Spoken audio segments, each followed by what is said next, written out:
자, 오늘 말씀은 사도 바울이 데살로니가에서 복음을 전하는 장면을 소개하고 있습니다. 지도 한번 띄워주시겠습니까? 지도. 방송실. 바울이 빌립보에서 채찍에 맞고 감옥에 갇혔죠. 이제 나오네요.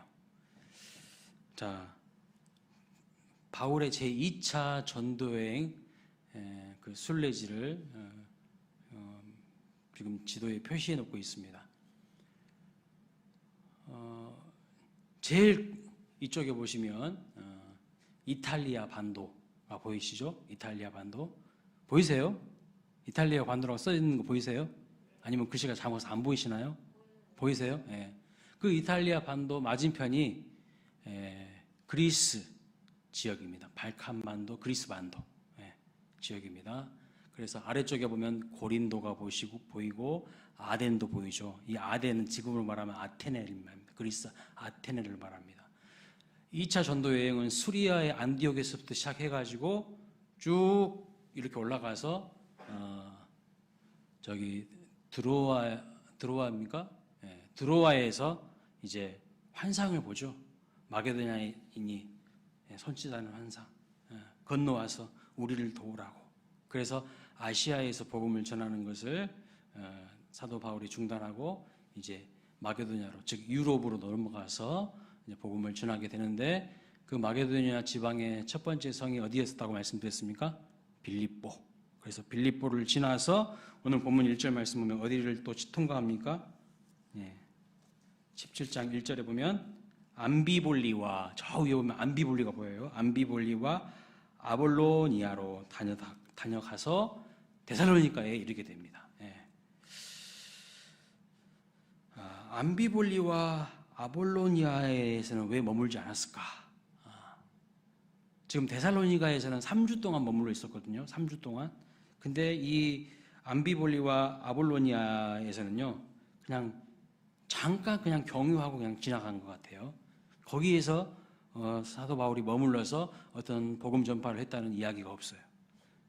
왜 그랬냐면 사도 바울은 항상 회당을 중심으로 복음을 전했거든요. 유대인의 회당에 들어가서 복음을 전했어요. 그런데 많은 학자들이 이 암비볼리와 아볼로니아에는 유대인의 회당이 없었을 것이다. 그래서 사도 바울이 그냥 지나쳐 갔을 것이라고 이야기를 하는데, 이 데살로니가에는 유대인의 회당이 있었던 것이죠. 자, 아무튼 바울은 빌립보에서 채찍에 맞고 감옥에 갇혔어요. 그런데 지진으로 옥문이 열리는 기적을 체험하죠. 또 자결하려고 했던 간수가 예수를 믿게 되는 믿고 구원받는 은혜를 경험합니다. 그 후에 이 마게도냐 지역의 수도인 데살로니가로 들어가서 복음을 전했는데, 거기에서도 어떤 역사가 나타났을까요? 엄청난 역사가 나타나요. 오늘 본문 말씀 보니까 4절에 보시니까 경건한 헬라인의 큰 무리와 적지 않은 귀부인도 고난을 받고 바울과 실라를 따랐다라고 말하고 있어요. 그러니까 복음이 전해지는 곳에 부흥의 역사가 나타날 수밖에 없어요. 정직하게 반응하는 사람들은 하나님 앞에 엎드릴 수밖에 없죠.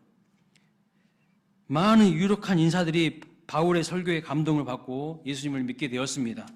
그런데 여러분, 항상 복음이 전해지는 곳에는요, 반대의 급부적인 일도 일어납니다. 무슨 말이냐면 영적 전투가 치열하기 때문에 한쪽에서는 사람들이 복음을 듣고 삶이 변화되고 회심하게 되고 막 부흥의 역사가 나타나지만, 또 한쪽에서는 어떤 역사가 나타나요? 사단 마귀 악한 영들의 역사가 있어요. 그래서 한쪽에서는 강력한 저항이 있는 거예요.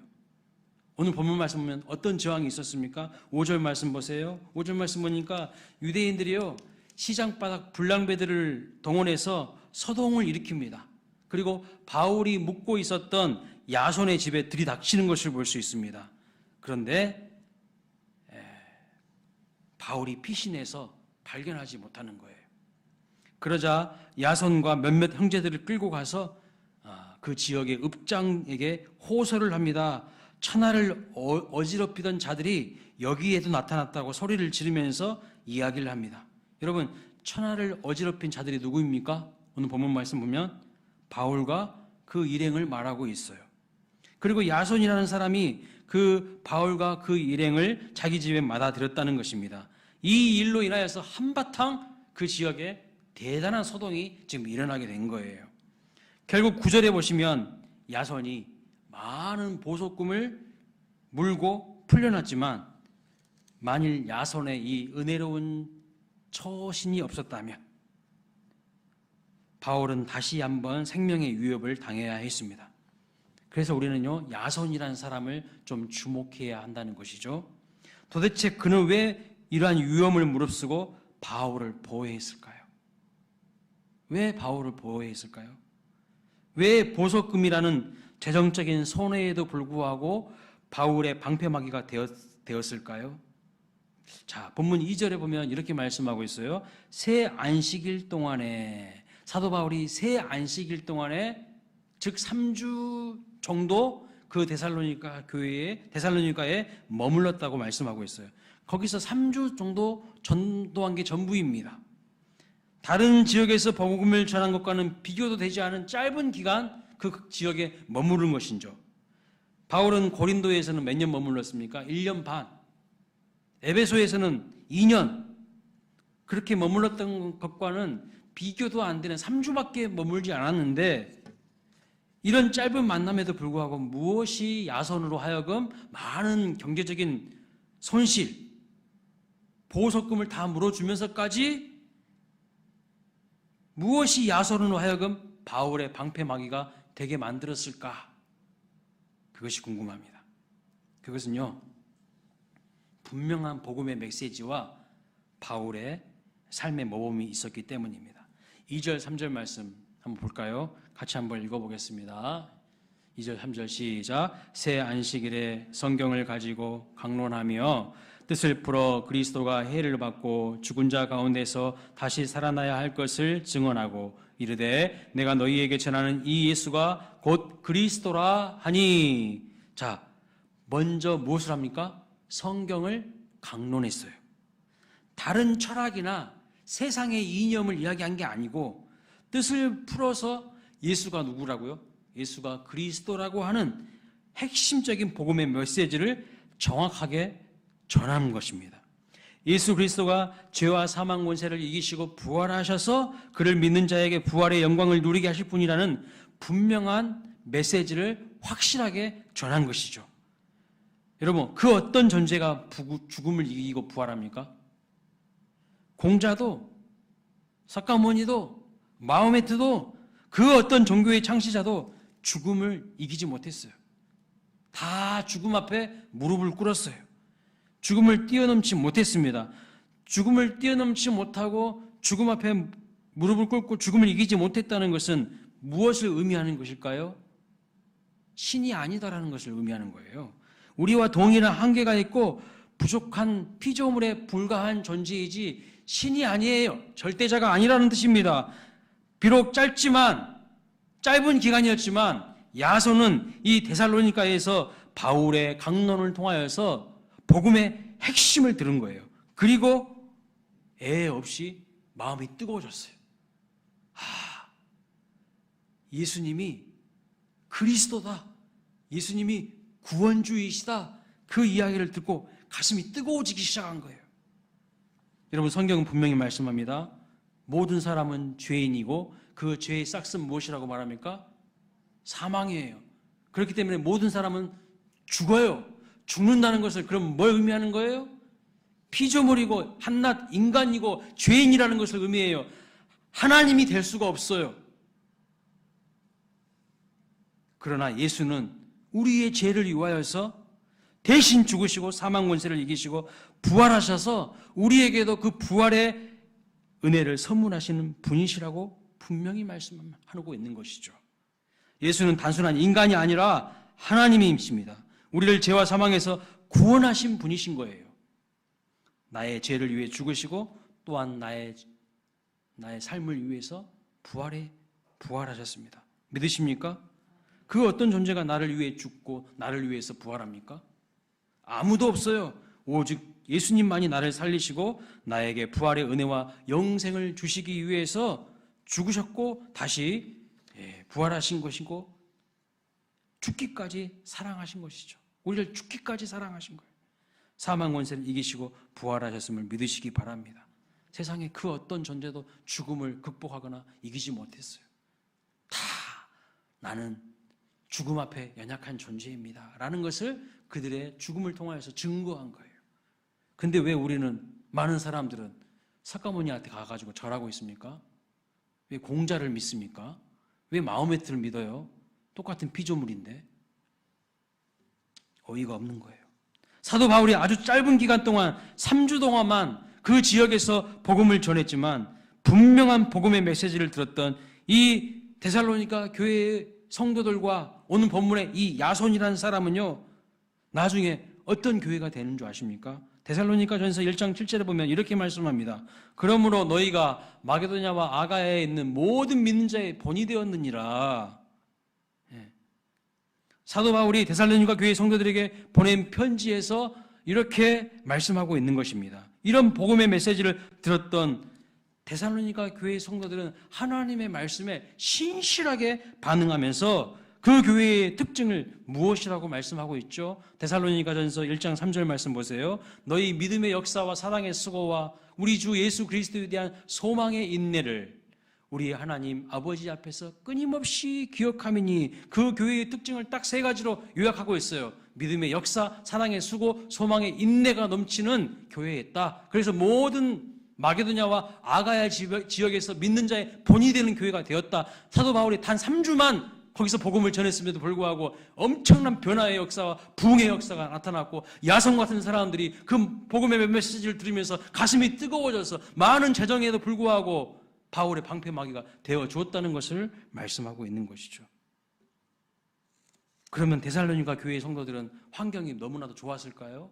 믿는 환경이 너무나도 편했을까요? 천만의 말씀. 데살로니가 교회의 성도들은요, 많은 환난과 역경 가운데 신앙생활을 했습니다. 모든 것이 다 갖추어진 환경과 조건에서 여유롭게 신앙생활한 것이 아닙니다.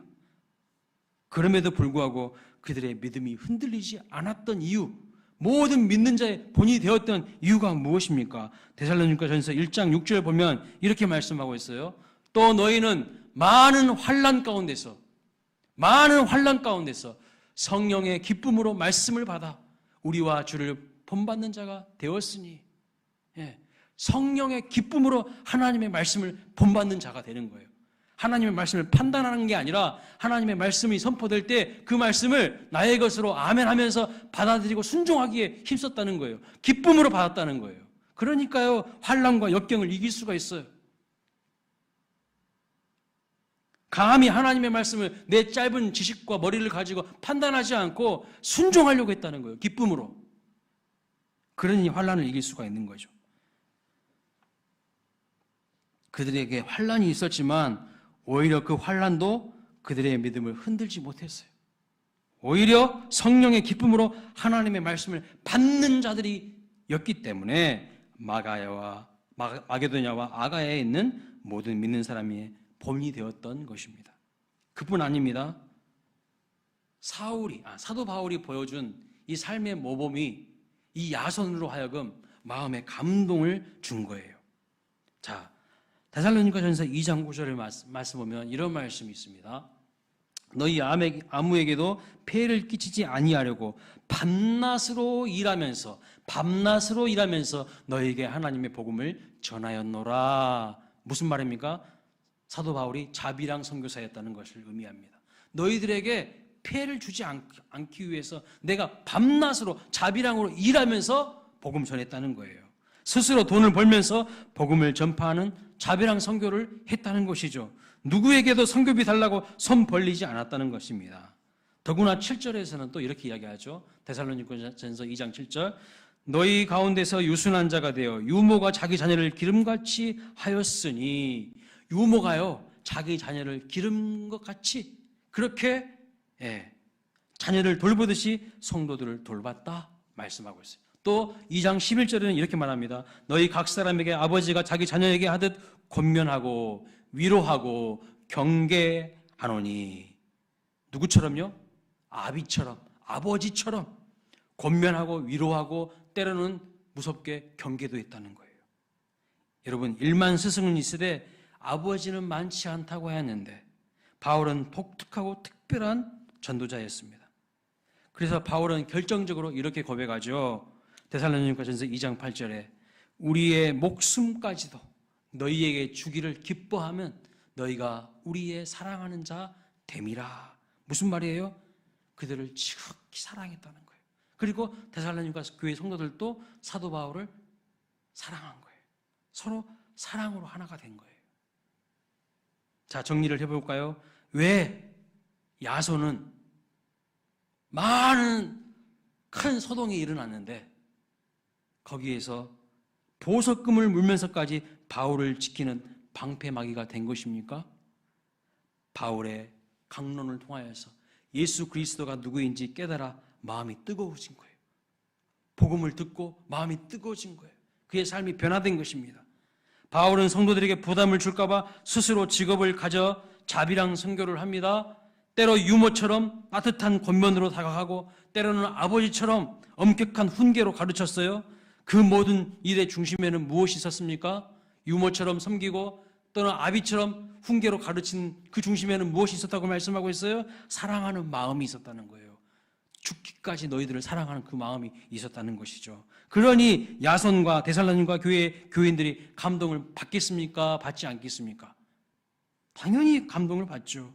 정말 최고의 탁월한 전도자이고 목회자인 이 사도 바울인데 그가 위기에 빠졌을 때에 몸을 피하도록 숨겨진 것은 당연한 것 아니겠습니까? 또 보석금을 물면서 바울의 방패막이가 된 것도 누가 시켜서 누가 명령해서 한 게 아니라 자원하는 마음으로 한 것입니다. 누가 시킨다고 그렇게 하겠습니까? 이처럼 신앙은 자원하는 마음, 자발성에 뿌리를 두고 있는 거예요. 그러면 이 본문이 우리에게 무엇을 말하는 것일까요? 오늘 이 시대를 살아가는 우리에게는 무엇이라고 지금 하나님께서 메시지를 던지며 도전하고 계실까요? 이름도 없이 빛도 없이 생명 살리는 복음을 위해서 몸과 재정을 바친 인물들이 많다는 거죠. 여러분, 한국의 복음화를 위하여서, 이 조선 땅 복음화를 위하여서 이름도 없이 빛도 없이 태평양을 건너 많은 선교사들이 질병으로 죽었습니다. 이 땅에 와서 풍토병으로, 각종 질병으로 복음 전하기 위해서 왔다가 많은 젊은 선교사들이 죽었어요. 여러분, 지금도 양화진에 가면 그분들의 무덤이 많이 있잖아요. 제가 놀라운 사실을, 제가 거기를 언제 가봤냐면 제가 신학대학원 3학년 때 수업 시간에 교수님이 학생들 다 데리고 거기를 갔어요. 근데 이 교회사를 가르치시는 교수님이었는데 한 명 한 명 선교사님들에 대해서 설명하는데 깜짝 놀라는 게 뭔지 아세요? 선교사님들의 나이가 여러분 대부분 몇 대에 있을 것 같으세요? 20대 초반. 깜짝 놀랐어요. 20대 초반에 오셔가지고 이 땅에서 이름도 없이 빛도 없이 복음을 위해서 다 헌신하고 죽어간 거예요. 그런데 우리는 지금 그들을 기억조차 못합니다. 그래서 제가 내년 봄이 되면 우리 사랑하는 성도님들 모시고 한번 가보고 싶어요. 그 양화진 선교사님 모지에 가서 이분들은 이렇게 죽기까지 헌신하고 충성했는데 그들의 마음에 무엇이 있었을까요? 한번 생각해 보고 싶어서 한번 같이 가보고 싶은 마음이 있습니다. 자, 이화 학당의 교장이었던 조세핀이라는 사람이 있었어요. 당시 창궐했던 콜레라로 죽었습니다. 선배 의사인 알렌처럼 존 헤런도 병자들을 돌보다가 자기 건강을 잃어버렸어요. 그래서 남한산성으로 쉬러 올라갔어요. 여기 성남에 있는 남한산성 아시죠? 그 남한산성으로 존 헤런 선교사가 쉬러 올라갔는데 위급한 환자가 있다는 소리를 듣고 뛰어내려왔는데 그만 그도 이질에 걸려서 한국 온 지 5년 만에 죽습니다. 지금 승동교회, 종로에 가면 승동교회가 있어요. 그 승동교회 원래 이름이 무슨 교회냐면 곤당골 교회입니다. 그 곤당골 교회를 세웠던 사무엘 무어 선교사 역시 장티푸스로 죽어요. 백정 박성춘 승동교회 장로의 아들로 태어나서 서러움을 이기고 의사가 되어서 저 만주로 넘어가서 독립군 군의관이 되었던 박서양이라는 사람이 있어요. 이 박서양의 아버지가 누구냐면 백정 출신의 승동교회 장로가 된 박성춘이라는 사람이에요. 근데 이 박서양이 독실한 그리스도인이야. 그래서 나라를 위해서 독립을 외치다가 군의관이 되어서, 독립군 군의관이 되어서 목숨을 바칩니다. 위에도 수많은 믿음의 선배들이요, 그 헤아릴 수 없는 많은 믿음의 선배들이 모두 예수는 그리스도라는 말씀을 듣고 마음이 뜨거워진 사람들이에요. 내가 이렇게 살아서는 안 되겠다. 내 인생을 하나님의 영광을 위해서 드려야지 하고 나라와 민족을 위해서 바친 사람들이에요. 그리고 저 선교사님들은 우리나라와는 아무런 관계도 없는 사람인데 복음을 두고 가슴이 뜨거워져서 열방을 향해 복음을 두고 나왔던 사람들입니다. 하나님의 사랑에 감동을 받아 바울처럼 때로는 유머로, 때로는 아비로 몸을 아끼지 않고 살다가 죽었던 것이죠. 모두 이 사람들은 그 시대의 야손으로 살았던 겁니다. 왜요?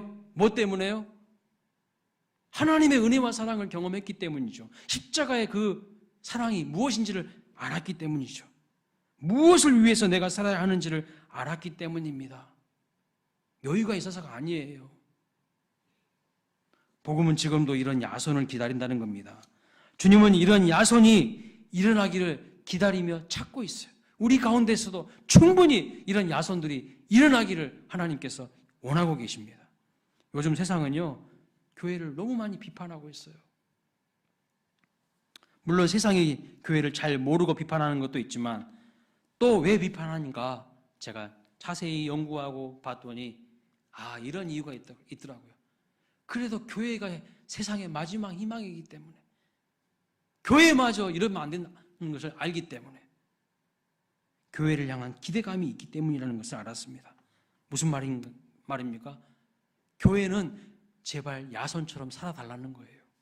야손과 같은 성도들로 우리 성도들이 살아가기를 원한다는 거죠.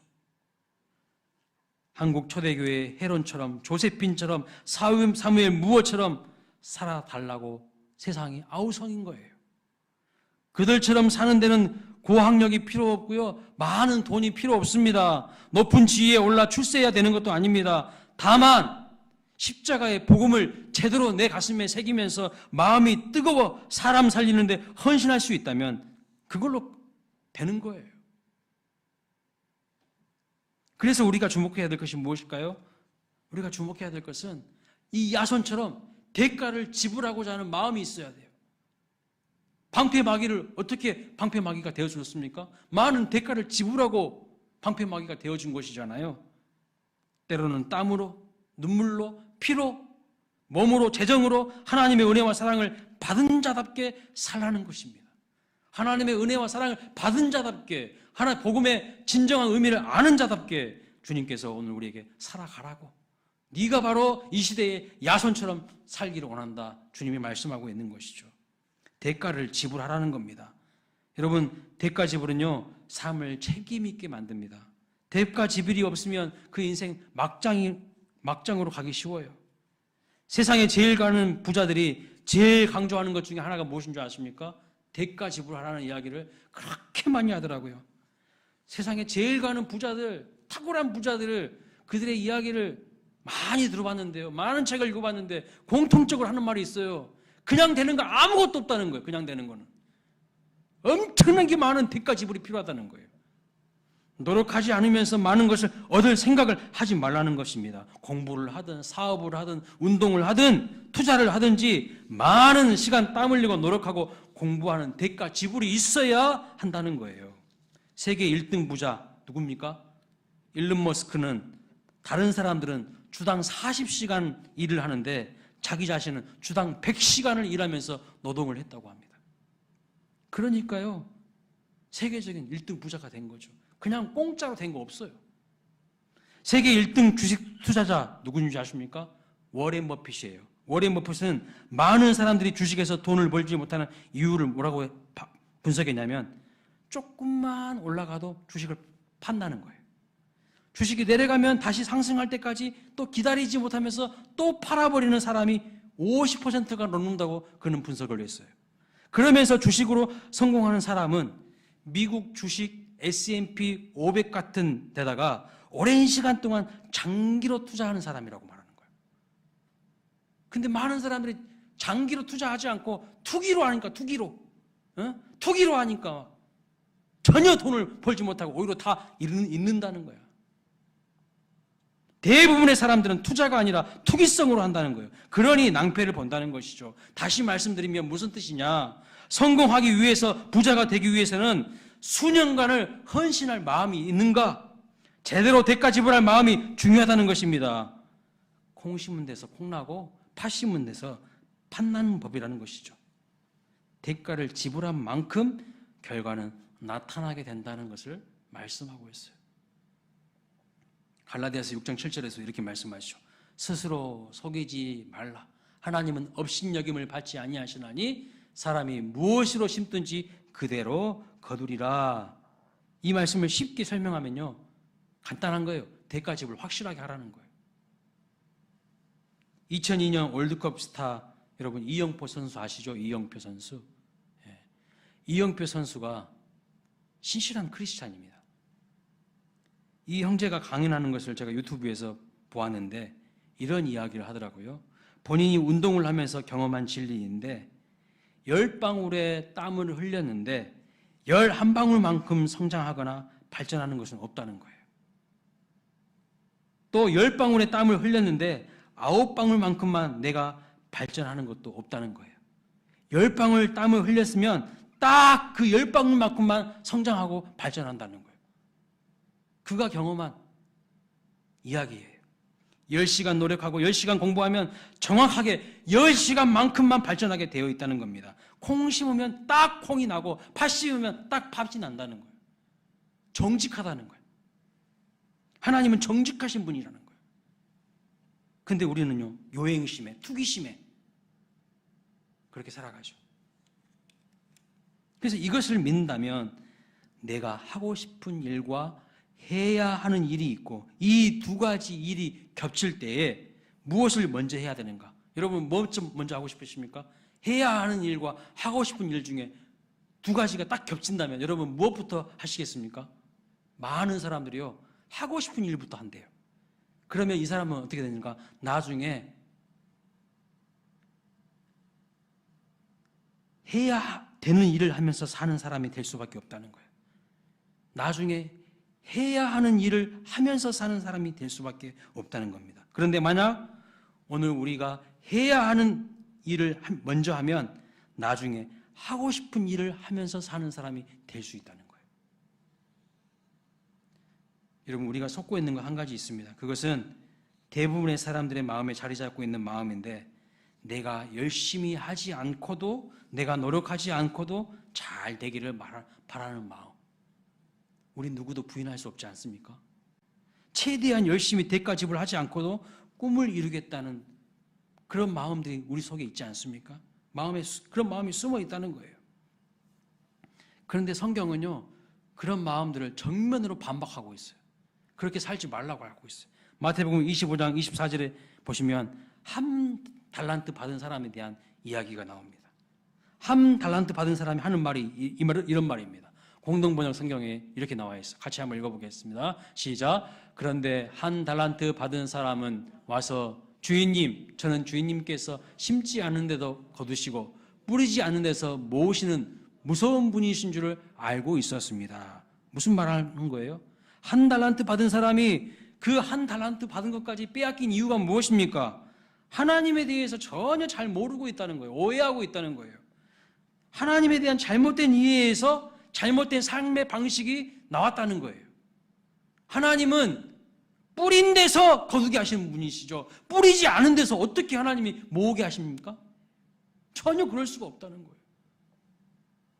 여러분, 운동이나 공부나 사업만 그런 것이 아니라 신앙도 마찬가지입니다. 주를 위해 십자가를 져본 사람, 교회를 위해서 피땀, 눈물을 흘려본 사람, 그 사람은요, 허튼 짓, 해픈 짓 하지 않고 절대 사단의 놀이개로 살지 않습니다. 자기에게 베풀어진 이 구원의 은혜가 어떻게 주어진 것인지 잘 알기 때문이죠. 예수님이 어떤 대가를 지불하시고 나를 구원하신지 아는 사람이 어떻게 인생을 허튼 짓 하면서 해픈 짓 하면서 살아갈 수가 있어요? 도저히 살아갈 수가 없어요. 어떤 대가를 지불하고 얻은 신분이고 축복인지 아는데 어떻게 그렇게 날라리 신앙으로 살겠습니까?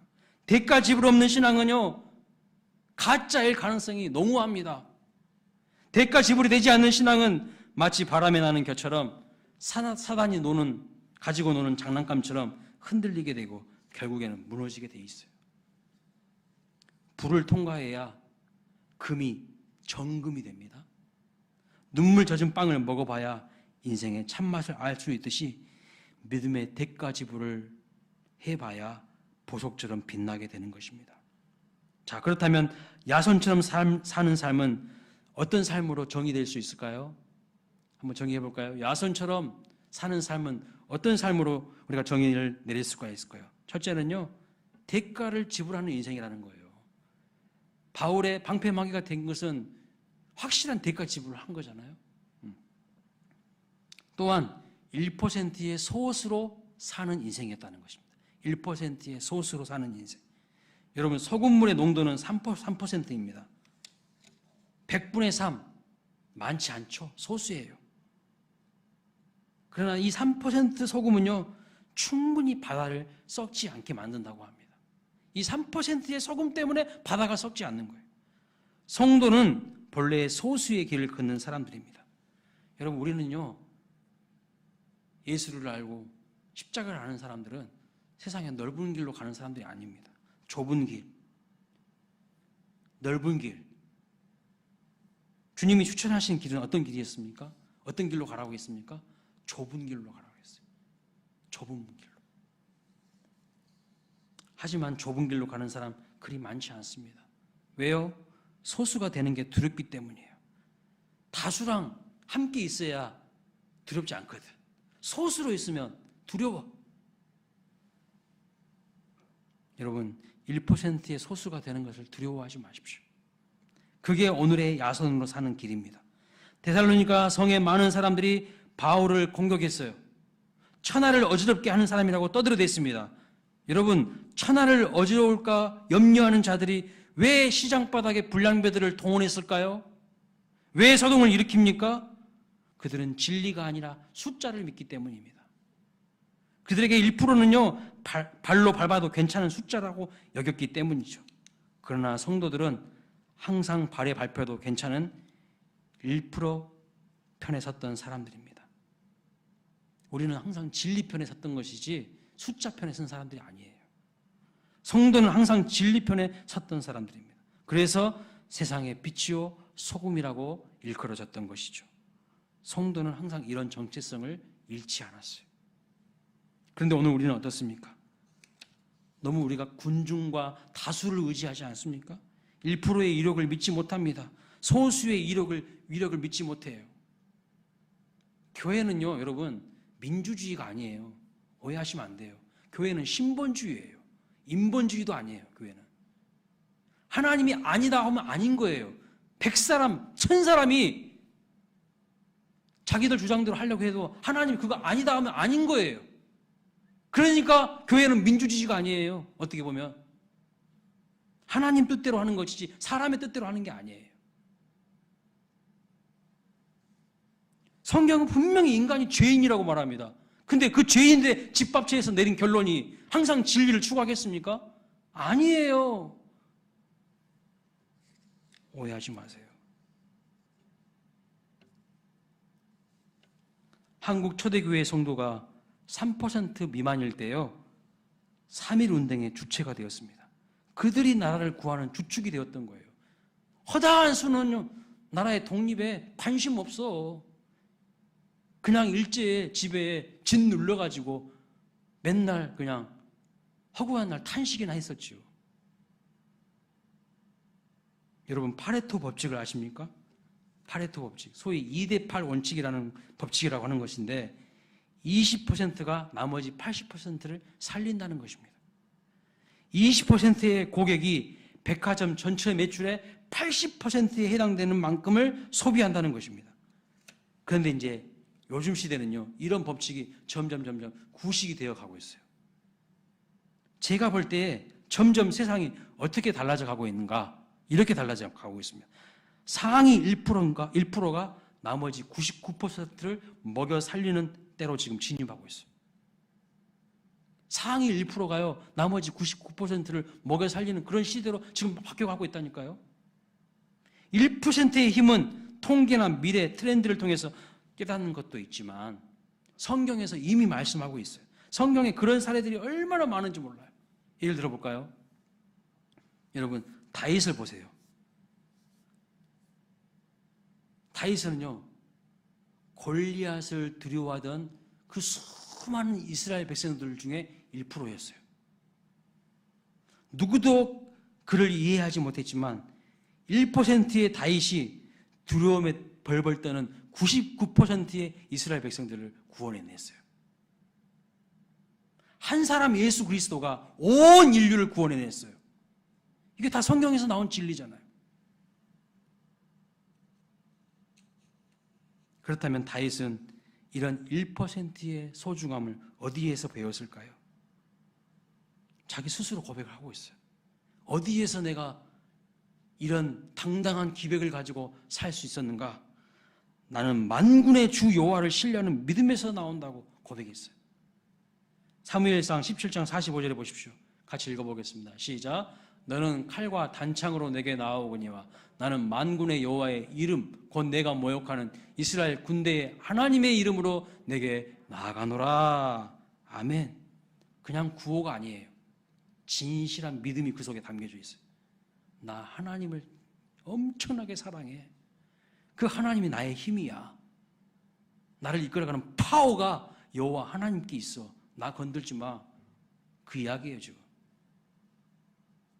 마지막으로 야손의 삶을 통해서 우리가 도전을 받는 것은 방패가 영광이라는 것입니다. 방패가 영광. 최근 우리 시대의 유행이 뭔지 아세요? 많은 사람들이 하는 말, 힐링을 이야기해요. 힐링. 받은 상처가 많아서 치료를 받아야 한다고 합니다.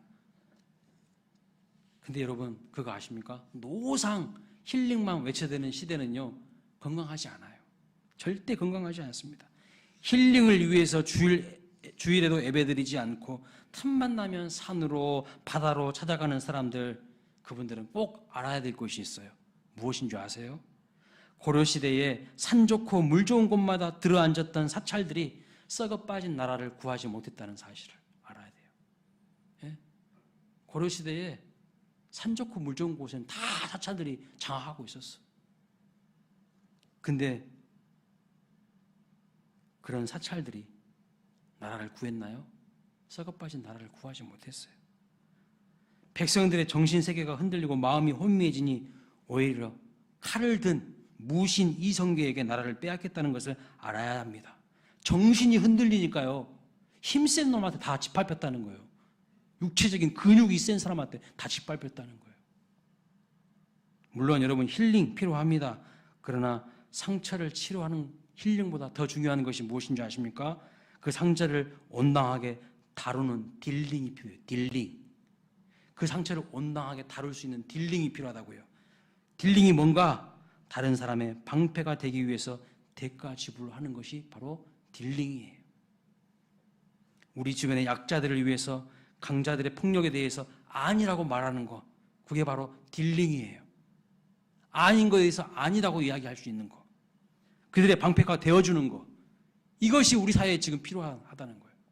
맨날 자기만 상처 입은 사람처럼 것처럼 힐링이 필요하다고 하지 말고 누군가에게 방패막이가 되어주는 것, 그것이 이 시대에 더 필요한 거예요. 평생 약자들의 방패로 살았던 사람이 있습니다. 그 사람이 한 대학의 강사로 일할 때에 멸탈치 월급을 한꺼번에 받았어요. 그런데 집에 가다가 거리에서 거지 소년을 만납니다. 거지 소년을. 그는 그 소년에게 그냥 월급 봉투를요, 통째로 그냥 다 줘버렸어요. 너무 불쌍해서. 그 소년이 기뻐서 막 거리를 달려가는데 경찰이 그걸 보고 오해해서 소매치기로 오해해가지고 그를 붙잡습니다. 하지만 이 거지 소년은 자기가 소매치기 한 게 아니라 한 신사가 자기에게 줬다고 막 이야기를 합니다. 경찰이 화가 나가지고 끝까지 수소문을 내서 그 신사를 찾아냈는데 그가 바로 누구인가? 한국의 슈바이처라고 불리는 장기려 박사였습니다. 장기려 장로님이 이렇게 이야기합니다. 제가 준 게 맞습니다. 도둑으로 몰아 아이의 소중한 기쁨을 뺏지 마세요. 장기려 박사는 억울한 거짓 소년의 방패가 되어준 것이죠. 어떻게 해요? 돈으로, 그리고 자기가 할 수 있는 변호로. 마치 가늠하다 현장에 잡힌 여인을 세우고 죄 없는 자가 먼저 돌로 치라 말씀하신 예수님을 닮지 않았습니까? 얼마나 멋집니까? 감리교의 창시자인 요한 예슬레 목사님은 이렇게 설계했어요. 가능한 많이 보십시오. 그리고 가능한 많이 저축하십시오. 그러자 많은 성도들이 막 은혜를 받았어요. 최고의 설교다고. 그런데 세 번째 이런 말을 했습니다. 가능한 많이 베푸십시오. 그러자 사람들이 말합니다. 그 말만 없었다면 최고의 설교였는데. 그러나 여러분 정말 그런가요? 그렇지 않습니다. 오히려 가능한 많이 베풀라는 말이 있기 때문에 저는 그 설교가 최고의 설교가 되었다고 생각합니다. 왜냐하면 가난한 자, 약자들의 진정한 방패가 되는 것이 무엇인지를 가르쳤기 때문입니다. 성경을 보면요, 이런 사례는 막 넘쳐나요. 넘쳐나. 가난한 자, 약자의 방패가 되어준 믿음의 인물들 나열을 하라고 하면요, 수두룩 빡빡해요. 우리 장충일 전사님이 금요 기도회 때 그런 설교 하시더라고요. 구약시대에도 요셉이 있지만요, 신약시대에도 요셉이 있어요. 누구죠? 예수님의 육신의 아버지 이름이 요셉이잖아요. 마리아의 남편이 요셉이잖아요. 근데 마리아가 정혼하고 약혼했는데 한 번도 같이 잠자리를 한 적이 없는데 임신을 내버리는 거예요. 당시에 이런 사람은요, 돌로 쳐서 죽여야 돼요. 그런데 이 요셉은 의인이라 다 그것을 숨겨주잖아요. 그것을 이야기하지 않잖아요. 가만히 끊고자 했어요. 그런데 꿈에 나타나서 그것은 성령으로 잉태된 것이라고 이야기를 해줍니다. 그리고 마리아와 결혼하고 예수님이 탄생하기까지 한 번도 잠자리를 갖지 않아요. 방패막이가 딱 되어준 거예요. 마리아의 방패막이가 되어준 거예요. 얼마나 탁월합니까? 또 스데반 집사님, 복음을 전한다는 이유 때문에 돌에 맞아서 죽어가죠. 그 돌에 맞아서 죽어갈 때 뭐라고 기도합니까? 하나님, 저들을 용서해 주십시오. 저들이 하는 일을 뭐 하는지 지금 알지 못해서 저렇게 하는 것입니다. 오히려 자기를 때려서 죽인 사람들을 방패막이로 지금 보호해 주고 있어요. 야, 이게 바로 진짜 예수의 영이 있는 사람들의 모습이에요. 진짜 사랑이 무엇인 줄 알고 십자가의 도가 무엇인 줄 알고 복음이 무엇인 줄 아는 사람들. 그런데 이런 십자가의 정신이 희미해진 사람들은 어떤 줄 아세요? 조금만 누가 실수하면 그거 가지고 이 사람한테 가서 이야기하고 저 사람한테 가서 이야기하고 더 뻥튀기 해서 이야기하고 자기 감정까지 실어가지고 이야기하고. 이게 어떻게 십자가의 도를 아는 그리스도인이라고 할 수 있냐고요. 여러분, 장기려 박사님, 요한 웨슬레의 공통점이 무엇입니까? 요셉의, 그리고 수많은 믿음의 사람들의 공통점이 무엇입니까? 누군가의 방패가 되어주는 것이 곧 영광이라는 사실을 깨달은 거예요. 방패가 되어주십시오. 방패막이가 되어주십시오. 결론입니다. 사진 한 장을 볼까요? 참 대단한 사진인 것 같아요. 왜 저기 사진의 인물들이 69층 이 철골 위에 앉아 있는 줄 아십니까? 이 사진은요, 마천루에서의 점심 식사라는 제목의 사진인데, 미국 뉴욕 맨하탄에 있는 제너럴 일렉트릭의 빌딩인데요, 1933년에 완공이 되었다고 합니다. 지상 70층짜리 건물인데 마지막 완공을 앞두고 지상 69층에서 일을 하다가 점심 먹는 장면을 찍은 거예요. 근데 여러분 자세히 보십시오. 지상 69층이에요. 저 높이가 지금. 근데 안전장비가 있나요? 안전장비 하나도 없어. 아찔하지 않습니까? 잘못하면 죽을 것 같아. 조금만 균형을 잃어도 죽을 것 같아요. 그런데 저 노동자들은 저기에 서서 일하다가 지금 점심을 먹고 있어요. 그것을 카메라로 담아놓은 거야. 여러분, 왜 저렇게 일을 했을까요? 대답은 한 가지입니다. 몰려오는 경제공황에서 가족을 지켜내는 방패가 되기 위해서, 가족을 지키기 위해서, 가족을 지키는 방패 역할을 하기 위해서 죽음을 내걸고 일한 거예요. 저 사진 밑에 나온 설명을 제가 읽는데요, 막 가슴이 찡하더라고요. 숭고한 가장들입니다. 숭고한 가장들. 본문 성경에서는 야손이 그렇게 살았다는 거예요. 복음이 마게도냐 지방에 강력하게 전파될 수 있었어요. 그래서 여러분, 이제 우리도 누군가의 뒤에 숨기만 하지 말고 누군가의 앞으로 나아가서 방패막이가 되어주기를 바랍니다. 많은 사람들이 쉴 수 있는 안식처가 되어줍시다. 6.25 전쟁에 참전했던 한 군인이 이렇게 이야기했어요. Freedom is not free. 무슨 뜻이냐? 자유는 공짜가 아니래요. 누군가가 엄청난 대가 지불하고 얻고 지킨 것이죠. 주님도 우리에게 말씀합니다. 구원 공짜 아니야. 내가 죽고 너희들에게 자유를 준 거야. 절대 공짜 아니야. 그러나 구원의 영광은 대가 지불을 통해서 열매를 맺고 드러난다는 거예요. 우리 입장에서는 구원이 거저 주신 하나님의 은혜인 것 같지만 하나님 입장에서는 엄청난 예수 그리스도를 내어주고 우리를 구원해 주시는 것입니다. 공짜가 아니에요. 그 은혜를 아는 사람, 주님의 핏값을 주고 나를 구원해 주셨다는 걸 아는 사람은요, 인생을 대충 얼렁뚱땅 살 수가 없어요.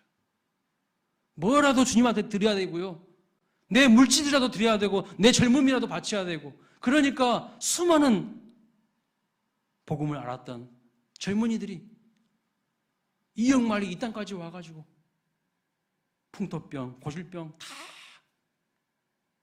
겪으면서 목숨까지 내놓고 복음을 전하는 것이 아니겠습니까? 기억하십시오. 오늘 우리는 무엇을 위해 살아가야 하는지 주님이 말씀합니다. 누군가의 방패가 되어주라. 야손이 바울의 방패가 되어주기 위해서 기꺼이 대가 지불했던 것처럼 우리도 복음의 승리자가 되기 위해서는 우리 삶의 대가 지불하는 것을 두려워하지 말고 1%의 소수로 사는 것 두려워하지 않고 그 1%의 소수가 있었기 때문에 이 사회가 있는 것이라는 것, 그 1%의 예수 그리스도가 계셨기 때문에 내가 구원받은 것이라는 것을 믿으시면서 오늘 나도 그 1%의 소수로에서 살아가는 삶을 두려워하지 않고 오히려 감사하게 여기면서 당당하게 나아갈 수 있는 우리 모두가 되시기를 주님의 이름으로 축복합니다. 아멘.